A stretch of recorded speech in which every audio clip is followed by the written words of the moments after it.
Hello, this is Jack Jackson. In this video, we're going to be starting our fourth unit of calculus that is called Algebraic Shortcuts to Differentiation. So all of the videos in this playlist will be dealing with this unit.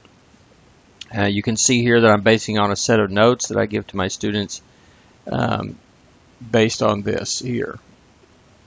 So the first part of these notes will be applicable to a course such as Survey of Calculus, also known as Brief Calculus or a Business Calculus, and then the later portion of the notes will extend that on to what's typically a Calculus 1 class for STEM majors and others. So if you'll first of all remember that we have talked about the derivative back in our second unit, our second playlist on YouTube. And in that, we talked about defining the derivative, approximating it, and understanding the basic concept of what it means.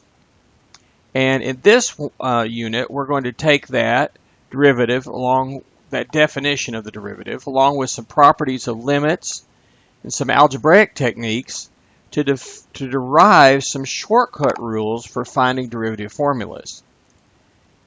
So we're going to first use the differentiation rules to derive the formulas for first and second derivatives, given the formulas of the original function. So we're going to use them for that purpose.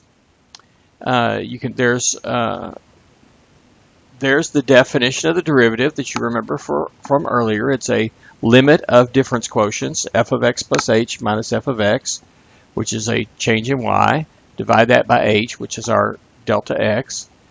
That gives us a slope between 2 points on the curve, and then you take the limit as h goes to 0. The limit of that difference quotient becomes the derivative function. We do this at an arbitrary x, we get a formula for a new function derived from the original function. So we're going to be using this basic definition directly to derive most of the basic rules, and then we'll use the rules to compute derivatives without finding the limit above directly. In each case, we begin by stating the rule, and then we'll follow with the derivation proving that the rule works.